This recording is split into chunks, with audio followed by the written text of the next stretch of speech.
Hello and welcome to the Capitol Report on NTD News. I'm your host, Melina Weiskup, filling in for Steve Lance tonight. A $1.7 trillion spending bill unveiled today as a government shutdown looms. NTD's Iris Tao has more on what's in it and why it's facing pushback from some House Republicans. Democratic and Republican negotiators on Tuesday released a sweeping omnibus funding bill with a $1.7 trillion price tag. It would fund the government through the fiscal year of 2023. We must finish passing this omnibus before the deadline on Friday when government funding runs out. Lawmakers are facing a midnight Friday deadline to get it passed, or else we'll see a partial government shutdown going into the Christmas holiday. The over 4,000-page measure includes an additional $45 billion in aid for Ukraine and funding for major parts of Biden's economic agenda. It also includes changes to how lawmakers could object to electoral votes and a ban on TikTok for government devices. Here's Senate Minority Leader Mitch McConnell today backing the bill, saying it boosts defense funding. This is an impressive outcome for the Republican negotiators. We've transferred huge sums of money away from Democrats' spending wish list toward our national defense. Many House Republicans, however, are urging GOP senators to block it, saying they should pass a short-term deal for now and wait until Republicans take over the House majority next year and have more leverage on spending cuts. House GOP Leader Kevin McCarthy today warning those senators who might vote for it, tweeting, quote, "When I'm Speaker, their bills will be dead on arrival in the House if this nearly $2 trillion monstrosity moves forward." The bill is expected to pass the Senate and then get to the House no later than Thursday. Reporting in Washington, D.C., Iris Tao, NTD News. Many federal agencies, including the White House and Homeland Security Department, have already banned TikTok from government-owned devices. And one Congresswoman-elect told NTD she doesn't have any social media apps on her personal devices due to security concerns. Here's that exchange between NTD's Steve Lance and Congresswoman-elect Anna Paulina Luna. Congresswoman-elect, thank you so much for joining us. Thank you. So happy to be here. I want to ask you, a freshman member of Congress entering your first session, a fresh outlook. What are going to be some of your top priorities? Number one, and I've been telling this to everyone, is big tech. What we saw happen in the midterms, what we saw happen now recently with the Twitter files with Elon Musk, the American people have to know and understand that big tech is the number one threat we're facing. As you saw, they're interfering in elections, they're controlling information, they're influencing nations, and no king in the history of the world has ever had that much unchecked power. And so as congressional representatives, I think it's going to be our obligation to not only fight for our constituents, but for the American people and the Constitution. We just saw in the Senate the TikTok bill, Senator Hawley's TikTok bill passing unanimously. What are your thoughts on banning TikTok? I support an outright ban. You know, as someone who was running for office, I had to be on every single platform just because you never know the people that you'll be reaching on various social media channels. But because of the information gathering that TikTok was doing, I actually did not have TikTok or any other social media on my personal device. I think that there is a national security threat. I think it's a massive intelligence gathering operation. And I think that in no way, shape, or form should any federal employee have that on their phone. Frankly, we need to ban it outright. If you know what China's doing, they're showing their young people a lot different stuff than what they're showing ours on TikTok, and I think that that's part of the reason why we're seeing a massive divide in this country. I want to get your thoughts on China. This is going to be a major issue in the coming years. You're going to have a role to play. How big of a threat do you think the CCP is to our country? I'd say number one threat. The CCP is working with some of these tech companies like Google. Google, as you know, actually helped engineer the social credit system in China. We also give some of our defense contracts to Google, so why are we enabling a company that is helping the CCP? The CCP does not want the United States to exist. By 2027, they're going to militarily dwarf us. By 2030, they're trying to become the global superpower. And in addition to that, you have the CCP in every single shape and form working with people that don't want the United States to be number one. So I know that there's supposed to be a select committee on China that the Republican Congress will be launching this January. But in addition to that, I think that it's going to be a nonpartisan issue. I was recently at Harvard University at their Kennedy Kennedy School of Political Science, and this is something that I actually brought up, and there were many people there, to include some of their professors, that are aware about the human rights abuses that China is currently engaging in and the threat that they pose to the United States. So I think that that'll be actually something from a bipartisan perspective that we'll be able to accomplish a lot on. Congresswoman-elect Anna Paulina Luna, thank you. Thank you very much. House Minority Leader Kevin McCarthy doesn't have 100% support from his Republican caucus to take the Speaker's gavel. Representative Andy Biggs, who's challenging him, joins NTD's Steve Lance to explain why he's made this move to break from the mainstream consensus in his party. Here's a look. Congressman, you're challenging House leadership. If you could tell us why and what is your vision? So let's start with my vision first. My vision is multifaceted. First of all, I would open up the institution again itself. We would restore rules that were in place for literally over 100 years before Nancy Pelosi came in and shrunk them. We would we devolve and divest power away from the center. So that's why you get these lousy bills like this omnibus bill that we're going to go on next week.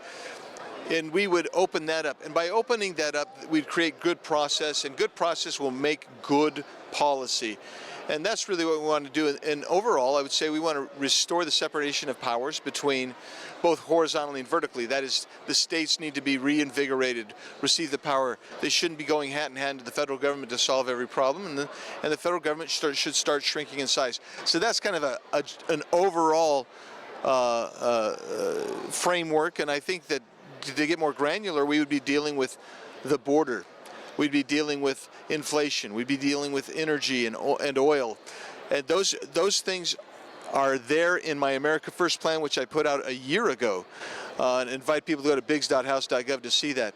The reason that I'm running, though, is because you cannot change direction if you refuse to change direction. And with all due respect to my opponent in this race, Mr. McCarthy, he's been in leadership for 12 years.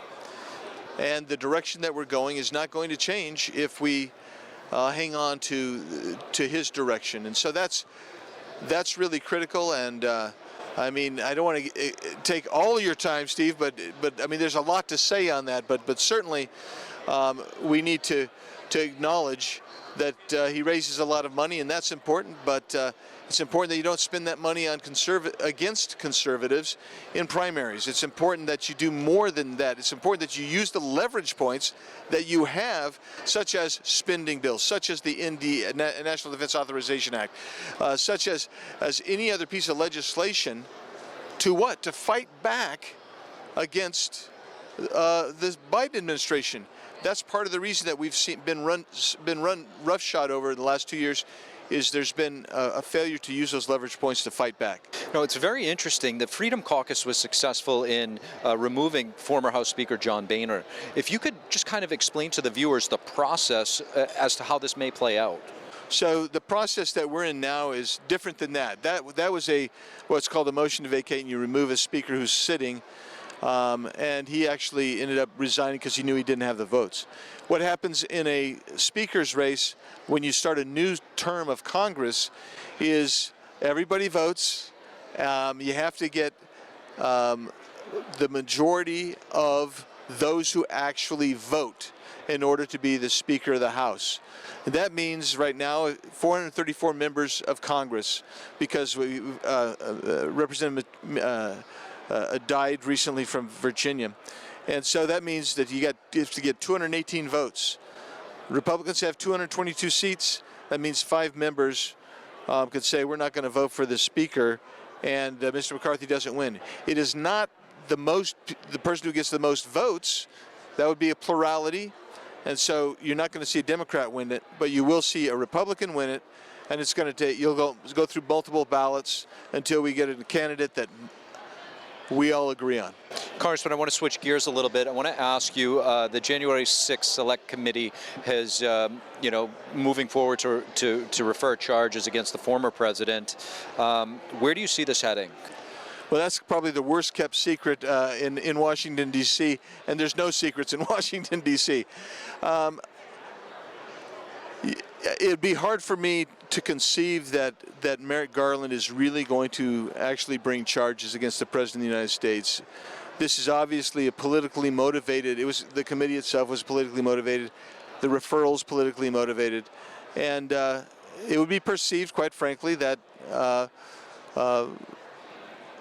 that Merrick Garland would be politically motivated if he brought charges. I really don't think that's going to happen. Is there any pathway where a Republican-led Congress could potentially intervene? You can't really intervene with the criminal process if charges are actually brought. But your avenues to check this would be spending and also oversight. So we will have oversight for sure, and we will expose the politicization and weaponization of the DOJ and Department of Homeland Security. But at the same time, if the Senate passes the spending bill next week, we know that the House is going to pass that bill because they've got the majority. That will remove our leverage vis-a-vis the executive branch, which is spending, controlling the budget. What do you see as, if you were to become Speaker, some of the top priorities for you? Well, the top priority is to get leverage back on the spending on the budget. And so that the way you do that is you're going to have to move right into getting the appropriations process back on board. We haven't had a budget process that's been followed in 25 years, if you can believe that. So that'd be, you get that process back on, so we would control the spending in the federal government. That would impact inflation because we could reduce the spending in a way that reduces inflationary pressure. We would begin investigating and bringing pressure to bear on oil and gas exploration and development leasing. That has to happen, and if we're going to become energy independent again, and that would reduce the pressure to raise prices on oil and gas. Then we also have to come right in out the gate to deal with the border. The border, we have funded the wall, but this administration has refused to go ahead and complete it. So we're going to have to put pressure on building the wall, reinvigorating Title VIII, stopping their, basically what they're getting rid of the Title 42. We have to rescind their rescission, if I can put it that way. All those things would immediately have an impact. That's where we go. That's where we start. And then we get ready to compete in the 2024 election. Congressman Andy Biggs, thank you so much. Thanks, Steve. Appreciate it. Thank you for watching the Capitol Report. If you want to see our full broadcast, check us out at epochtv.com.